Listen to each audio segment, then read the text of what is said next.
Scott Bischoff, Detroit Lions podcast. Coming at you after the break, we're going to hit some receivers in each of the draft's first 5 rounds.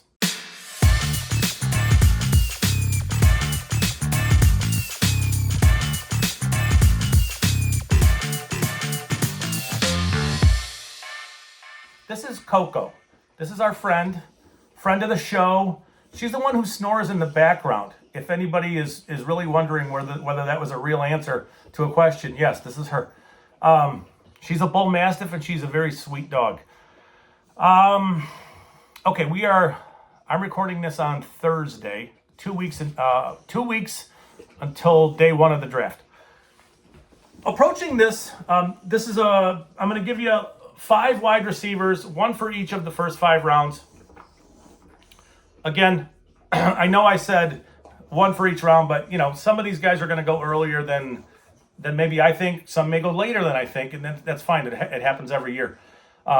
We are approaching the receiver position as if, some of this is just a thought process developed by what Jared Goff has been his best with in the past, which was a combination of multiple options, very reliable route runners, very steady players, not necessarily elite athletes, but just guys that he trusted, period.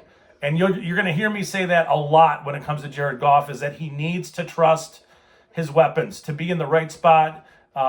He is a quarterback who needs to trust it and see it and then throw it. Some of these options I'm going to tell you about are guys I think that fit really well with what the Lions currently have and with what their options are already. If you look at the Rams and what they did with Goff, there was a time when they traded for Brandon Cooks because they needed a vertical option to go with Robert Woods and Cooper Kupp. The Lions have their Cooper Kupp and they have their vertical option in Jameson Williams. So, you're still lacking a developmental player, a younger player, who's a really good route runner. So that's kind of where this is from. So in round 1, I know there's going to be some Jackson Smith-Njigba love out there. I don't think he's going to be there at 18, so I didn't include him, but he would be a perfect fit for what they need. I just don't think he'll be there. Quentin Johnston is another one who I think he could be there at 18. Probably will be, but I'm not sure he is exactly the kind of fit for what I know he's an outside receiver, so that helps, and that's kind of what you want. But I'm thinking more really solid route runners, guys who open up very early in routes, quick feet, all of that stuff, right? So to me, he is a build up fast guy, and not a really good change of direction player. I think if you manufacture touches to him, that's you're fine, but that's not necessarily what I think the Lions will go for, and I could be completely wrong. So it won't be the first time or the last. So first one we're going to talk about is Jordan Addison from USC. He was at Pittsburgh 2 years ago and went bananas with Kenny Pickett. And I think when we look at his production and his playmaking, it's better to look at what he did at Pittsburgh than what he did at USC. But still, he is he's a really interesting player. He can play inside and out. I think he's more of a slot type, but he certainly can play outside because he's got enough release skills and foot quickness in his release to get off of press coverage. He's not a big player. He's small, but I think that he is a very adept route runner and a pretty reliable option there. Almost being slept on a touch. It's really interesting.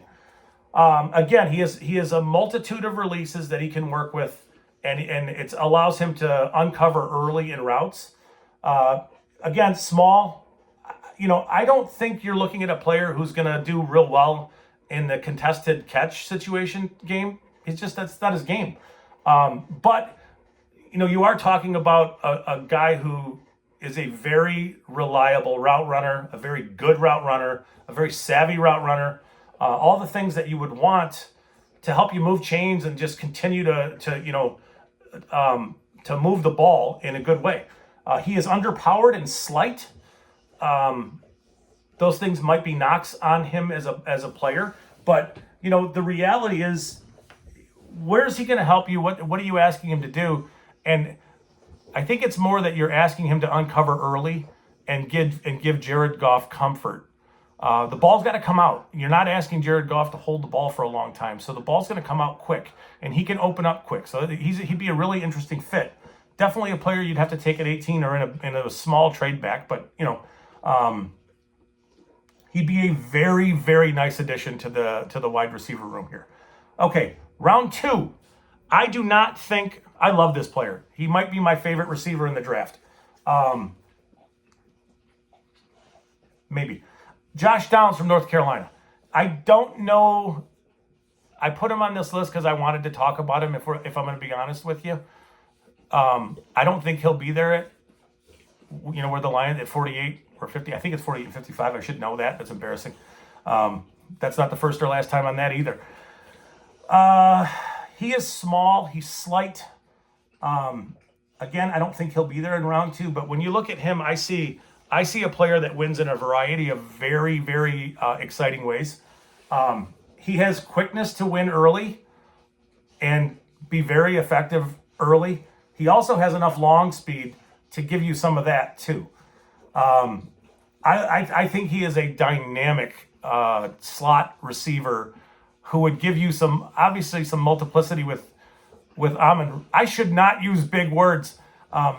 With Amon-Ra St. Brown, I think there's some similarities in their game, but I think Josh Downs is a more explosive version of that, and it's okay to have really good players play. I mean, that's okay. Like, he's a really good football player. He is a very dynamic receiver. He's just small, but he makes dynamic plays. So I mean, to me, he's a very exciting player to watch. He's a fun watch.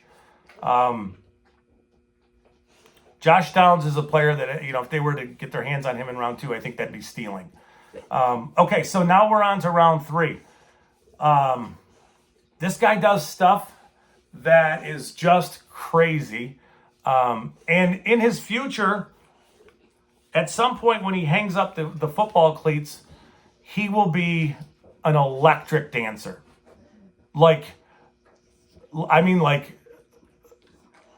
Incredible dancer. I really believe that. I think I would pay to go watch him dance, which sounds kind of weird, but I'd pay to go watch him play football too. Anyway, it's Nathaniel Dell from Houston. You're looking at a very, very small player, but again, we're talking round 3. I think he'll be gone by early round 3, just because of the things that he does really well. He is small, and I mean really small. He is 165 pounds, I think, in that range. With him, you're looking at just ridiculous feet, amazing footwork. Almost his hips are just so fluid, and the way he can stagger his feet and almost take his lower body and turn it, and use that as a tool to confuse defenders. And that's one of the things that stands out with him. So if we go back to a little bit to Deebo Samuel when he was in the draft 4 years, I think it's 4 years ago. If you want to, I loved him, and if you want to read that write-up, it's at Matt Waldman's website. It's the rookie scouting portfolio, and I talk in there, and I give video examples in there of him getting defensive backs to turn the wrong way in his release, and it's ridiculous in the red zone how dangerous Deebo was, just because he was uncoverable there out of the slot. He was getting open, and Dell is like that. When he's in the red zone, he is a nightmare. So I see a player with outrageous feet and a little bit of there is electricity in his movements, both in his short area movements as a route runner, but also when he unloads and goes vertically or runs across the field with a defender. You can see the defender really, really struggling. I mean, struggling to stay with him. Again, it's a really good thing when you can get a defensive back to turn the wrong way. You're open. He does that in the red zone a lot. I think there are drops and there's some focus stuff with him. And, obviously with a smaller player, physicality is going to be a significant problem when it comes to his game. So it's, expecting the physicality to be an issue, but living with it just because of the electricity and the things that he does, both getting open and then with the ball in his hands. It's just nuts. He is just so explosive, and he's fun to watch. He would be another one, a little bit on the developmental side, but very explosive in the short area game and then yards after the catch. And I put that together with like Amon-Ra and then Jameson doing vertical stuff. Potentially a nightmare. Okay, round 4, Michael Wilson from Stanford. First thing about Wilson is that he was voted a team captain as a receiver. It's very interesting. That should scream to you Dan Campbell type. He's an outside receiver with the versatility to do a variety of things. He has a big enough body to handle physicality and press, but is very much a work in progress. He's been injured a lot, so he needs more reps. I don't want to say he's good against press because he's not, because he does struggle to get off physical, a jam, that kind of stuff. But he's big enough that he will be able, or should be able, to work into being able to defeat press. He is very good into and out of his break, so he creates separation for a bigger guy. He's a developmental player, a player that you would not necessarily be leaning on right away, but we're talking round 4. The truth with him is that he's just got to stay healthy and grow. Again, developmental player. The last thing I'll say about him, and this also screams Dan Campbell type, is he's a really good blocker. And you can see that it matters. He's very competitive. It matters to him, which tells you some things about his competitiveness, which is a good thing. Lastly, Purdue's Charlie Jones, a round 5 type in that range. Charlie Jones is both quick and fast. He was super crazy productive at Purdue after transferring, I think, from Iowa. To me, he's interesting. He's not like, he doesn't play, he's small, like a lot of these guys are, and he's fast and he's quick and all that stuff, but he's not like the way Josh Downs moves, and certainly not like the way Dell moves. He's more smooth and fluid, but he's got some he's smart as a route runner, and he knows how to set things up and when to snap things off. He does struggle to separate in some ways. So there are some contested catch situations in his game that you wish wouldn't be. I think in the end he's going to be a chain mover. He is very productive early in his routes, and it lines up perfectly for what the Lions want to do with Jared Goff, which is get the ball out early. You see a guy with some sharp movements. He uncovers pretty early in his routes. That's a really good thing for how the Lions line up and what they want to do. I see him as being much more productive with slants and stuff closer to the line of scrimmage than down the field, but he's got enough speed to do that stuff too. He's a very intriguing player. I think, the thing that stands out with him is that he's got enough speed that he forces defensive backs to honor that speed, which gives him room to work underneath. And that buys him the ability to win underneath in the short area game. So that's it. That's your those are your 5 wide receivers. Again, some of these guys I like more than others. Josh Downs and Dell are explosive guys, like super. Those are the guys. You'd be excited about any of these guys because they're wide receivers, and everybody loves when you draft a wide receiver. But those guys are the dudes that do things different in this draft. And when it comes down to it, it won't surprise me if Downs is gone early in round 2, and it won't surprise me if Dell is gone late in round 2. But I put him where I put him because I wanted to talk about him. So there you have it. That's it for the wide receivers. 1 for each round through round 5.